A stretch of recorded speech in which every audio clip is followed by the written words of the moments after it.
Olá, sejam todos e todas muito bem-vindos e bem-vindas. Eu sou Beto Ramos e esse é o programa Café com Espiritismo.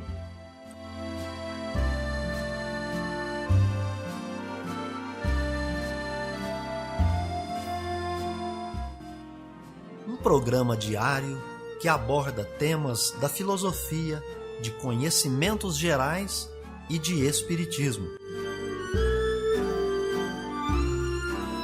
A verdade é o conhecimento que liberta.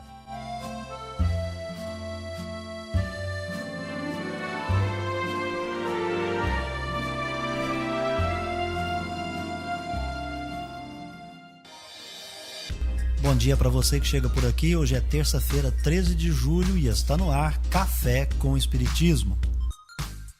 Notícias, informações, dicas importantes e mensagens você acompanha só aqui no Café com Espiritismo. E nós já trazemos para vocês as efemérides, os fatos históricos, as personalidades e o dia na história.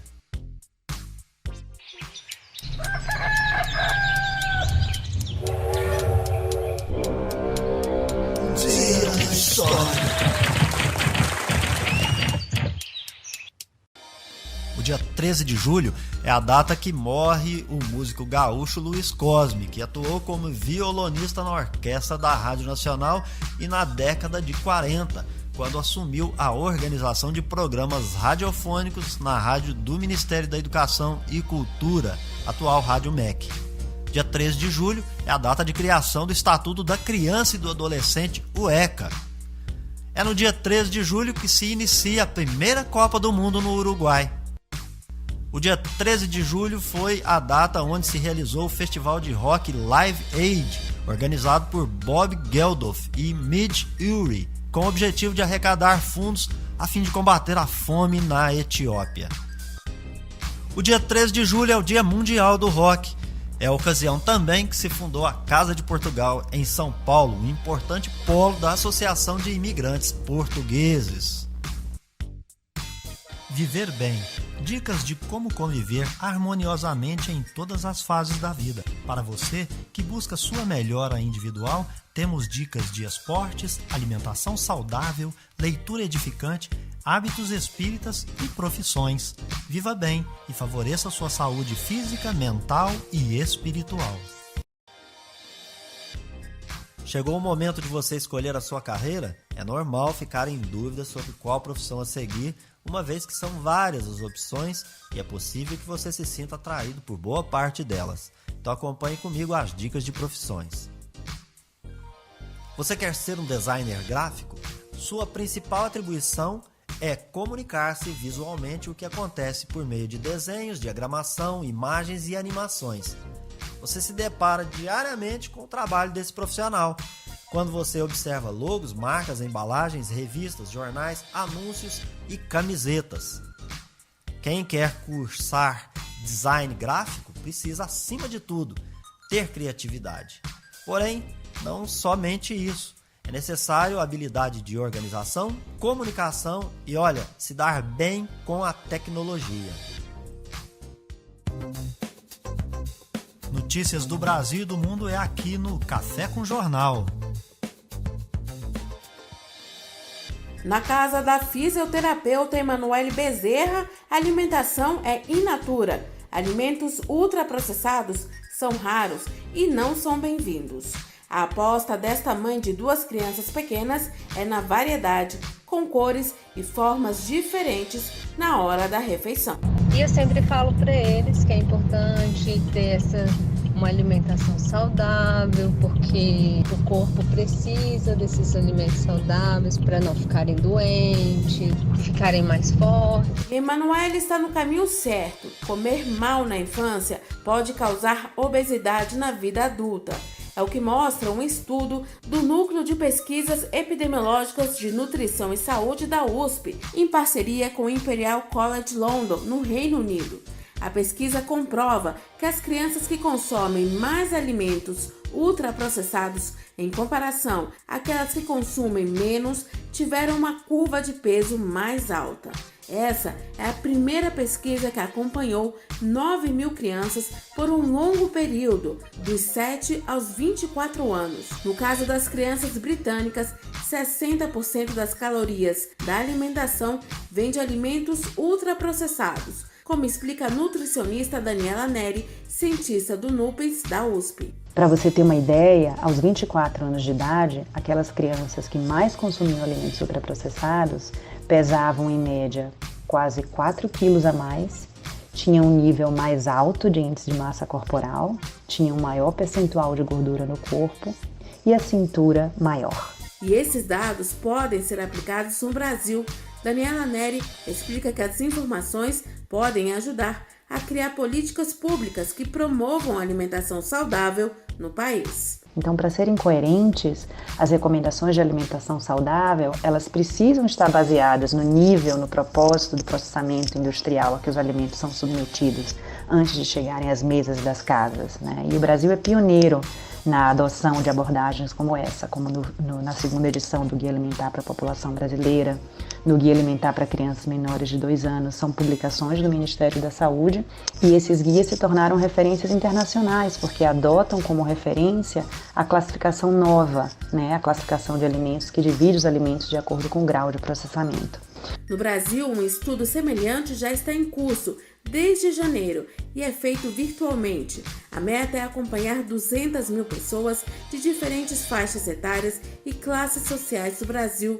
O objetivo é identificar características da alimentação brasileira que aumentem ou diminuam o risco de doenças crônicas como obesidade, diabetes e hipertensão. Para participar, é preciso ter acima de 18 anos e acesso à internet. Mais informações no site nutrinetbrasil.fsp.usp.br. E para ajudar as pessoas a se alimentarem de forma saudável, a Anvisa aprovou uma resolução de rotulagem nutricional de alimentos embalados, que mostra o que cada alimento contém. A norma só começa a valer em 2022 e prevê a inclusão de um rótulo frontal com tudo que está sendo consumido, como explica Laís Amaral, nutricionista e pesquisadora no Programa de Alimentação Saudável e Sustentável no IDEC. Que nada mais é do que, né, na parte da frente da embalagem, né, no painel principal da embalagem, ter um símbolo designando aquele produto como com excesso de um nutriente prejudicial à saúde. Então a gente vai ter um símbolo de uma lupa dentro de um retângulo, que vai ser uma imagem em branco e preto, com os dizeres alto em, e dependendo do nutriente que tiver em excesso naquele produto, vai aparecer essa informação. Então esse símbolo vai servir para sódio, açúcar adicionado e gorduras saturadas. A dica da nutricionista é preferir sempre alimentos in natura ou minimamente processados. É importante que a família tenha uma alimentação baseada em frutas, verduras, legumes, carnes, pescados e leite. Produtos como açúcar, óleo, corantes, pobres em fibras e vitaminas como doces, refrigerantes, iogurtes artificiais, sorvetes, pães e salsichas devem ser evitados. Com produção de Michele Moreira, da Rádio Nacional em Brasília, Cariane Costa. A região metropolitana do Rio de Janeiro registrou um aumento de 15% nas mortes por arma de fogo no primeiro semestre do ano, de acordo com o levantamento do Instituto Fogo Cruzado. Mais de 1.100 pessoas foram baleadas nas 19 cidades do Grande Rio. Quase 600 morreram e mais de 540 ficaram feridas. Também foi registrado um aumento de 54% no número de chacinas. Foram 37 situações com 3 ou mais mortos na mesma ocorrência nos 6 primeiros meses do ano. 166 pessoas foram assassinadas. Na maioria, segundo o levantamento, houve presença de agentes de segurança nas ocorrências. O número de pessoas baleadas dentro de casa dobrou no primeiro semestre. Foram 32 pessoas atingidas por arma de fogo nessa situação, contra 16 em 2020. Este ano, 20 morreram e 12 ficaram feridas. A violência vitimou também agentes de segurança. Segundo o levantamento, 94 foram baleados e 38 morreram, um aumento de 27% na comparação com o primeiro semestre do ano passado. No total, o levantamento registrou mais de 2.700 tiroteios ou disparos de armas de fogo. O número representa uma média de 15 tiroteios por dia, número 7% maior que o acumulado no primeiro semestre de 2020. A capital fluminense concentrou mais da metade desses registros. O relatório aponta que 26% dos tiroteios ocorridos neste primeiro semestre resultaram em mortos ou feridos. O Instituto Fogo Cruzado é uma plataforma digital colaborativa que mapeia dados sobre violência armada através de um aplicativo para celular aliado a um banco de dados. A iniciativa foi lançada em 2016 para atender a região metropolitana do Rio e desde 2018 opera também na região metropolitana do Recife. As secretarias de Estado de Polícia Civil e Polícia Militar foram procuradas para comentar o aumento nos índices de violência apontado pelo levantamento, mas não responderam até o fechamento da matéria. Da Rádio Nacional no Rio de Janeiro, Fabiana Sampaio. Amor à sabedoria. Está no ar o Filosofando. No fim das contas, existe um pedacinho de todas as coisas em cada coisa. Um componente de tudo em tudo. Por isso, tudo o que existe é feito de uma quantidade infinita de pequenas coisas. Esse pensamento é atribuído a um daqueles filósofos denominados atomistas. Foi Anaxágoras, que viveu entre os anos de 500 a 428 a.C. É ele quem explicou que nós somos o que comemos. Tudo é uma mistura, uma mescla. Assim, o que existe são porções de sangue, carne, ossos, cabelos, unhas em semente, em germe, o que explicaria como a comida compõe o corpo humano. Pensava esse filósofo que as coisas devem forçosamente existir minúsculas, que afinal não podem ser mais reduzidas, mais cortadas ou divididas, pois do contrário, a matéria não existiria.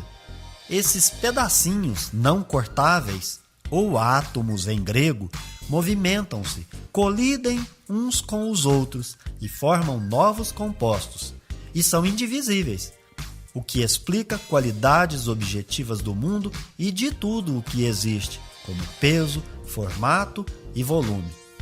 Ele ainda afirmou que outras qualidades, como o aroma, só se produzem quando átomos de um objeto interagem com os átomos do olfato do nariz humano. Café com Espiritismo. É hora da mensagem espírita. Allan Kardec, no preâmbulo da obra O que é o Espiritismo, vai dizer o que contém o Espiritismo. Diz que a doutrina espírita contém a solução de um certo número de problemas do mais alto interesse, de ordem psicológica, moral e filosófica, para os quais nenhuma filosofia forneceu ainda soluções satisfatórias. Tente resolvê-los por outra teoria, sem a chave que proporciona o Espiritismo, e ver-se-ão quais são as respostas mais lógicas e que melhor satisfazem a razão. 3 aspectos que o Espiritismo traz respostas para problemas do mais alto grau de interesse, que é aqueles de ordem psicológica, mental, moral, que tem a ver com o espírito e com o comportamento, filosófica, que tem a ver com razão, bom senso e lógica. Se eu vou para uma discussão e eu sou espírita, a primeira coisa que eu tenho que ter em mente é que o Espiritismo já traz a solução para todos os tipos de problema do mais alto grau. Que se eu for tentar resolver sem a chave que o Espiritismo me fornece, eu não vou conseguir uma solução razoável. Mas vamos exemplificar. As pessoas, por exemplo, vão defender pena de morte. As pessoas vão defender o aborto. As pessoas vão defender posse de arma. A pessoa vai defender que bandido bom é bandido morto. Será que essas pessoas que se dizem espíritas estão agindo de acordo com o que a doutrina espírita traz como solução para esses casos? Ou nós não mais estamos em acordo com o modelo e guia que é Jesus? Ou nós somos apenas frequentadores de centro e vamos lá para ouvir aquelas breves palestras com as frases interessantes, vez ou outra nos emocionarmos, ir embora para casa, sentar atrás de um computador, nós passamos a ofender todos como se eles fossem culpados pela nossa própria existência. E é o próprio Allan Kardec quem vai dizer na introdução da obra O Evangelho segundo o Espiritismo que essa obra se deu conta apenas de um aspecto do ensino moral do Cristo. No início desta obra, O Evangelho segundo o Espiritismo, no capítulo 1, não vim destruir a lei. Qual é a lei? A lei mais importante, a lei mais trabalhada pelo Cristo em todas as suas manifestações, todas as suas ações, é a lei de amor. Portanto, essa lei moral é a lei mais importante. Então, o Espiritismo não vem para destruir a lei do amor. O Espiritismo trabalha como tendo a lei do amor a sua base. Depois nós vamos perceber que essa lei do amor é a lei que vai reger a nova era. Nos 3 capítulos seguintes, capítulos 2, 3 e 4, nós vamos perceber o tema a vida futura, as diferentes moradas na casa do Pai e que ninguém pode ver o reino de Deus se não nascer de novo. Aí nós estamos falando de reencarnação, de mudança, emigração e imigração dos espíritos e que nós precisamos nascer de novo para evoluir. Portanto, há certas soluções que, se sair dessa lógica, elas não vão resolver os problemas, elas vão causar mais problemas. É por isso que Kardec nos ensinou que o Espiritismo traz a chave, traz a solução para os problemas de uma maneira lógica. E depois desses 3 capítulos nós vamos ter as bem-aventuranças com a inclusão do Cristo Consolador aí no centro, que, lógico, é a função do Espiritismo, que é acolher, consolar e ensinar. Depois nós vamos verificar o maior mandamento, que é a culminância das bem-aventuranças, que é amar o próximo como a si mesmo. Depois outro que as pessoas parecem que esqueceram, né, que é amar os vossos inimigos, fazer a caridade, a nossa bandeira, que é o centro, que é fora da caridade, não há salvação, mas aí precisa entender o que é caridade moral, o que é caridade material. Lembrando que o capítulo 14 fala dos laços de famílias, mas tem a pergunta, quem são meus irmãos? Então eu preciso desse sistema todo, lembrar que eu encarno, reencarno, que pode ser numa família, na outra, como homem, como mulher, tem as várias situações, porque ninguém pode ver o reino de Deus se não nascer de novo.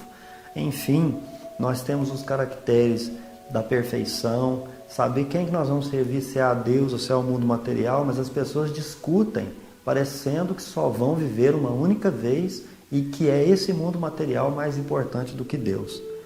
Mas a gente sabe que muitos são chamados e poucos escolhidos. Então por que eu quero matar as pessoas para que elas se comportem do jeito que eu sou? Isso não é atender ao chamado. E se ele ainda não atendeu, é porque ele terá outras oportunidades reencarnatórias.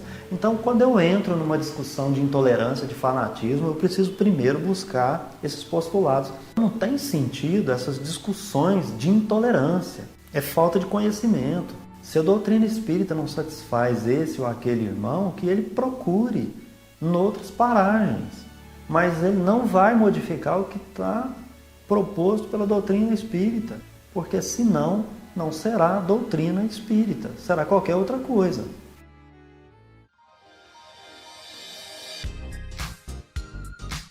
Então é isso aí, pessoal. Se inscreva no nosso canal, deixe o seu comentário, a sua impressão. Um abraço, até o próximo Café com Espiritismo. Tchau! Este foi o nosso programa Café com Espiritismo. Um oferecimento de Instituto Revelare. Se inscreva em nosso canal acione o sino das notificações e se torne membro para apoiar os projetos. Nós nos encontramos no próximo episódio.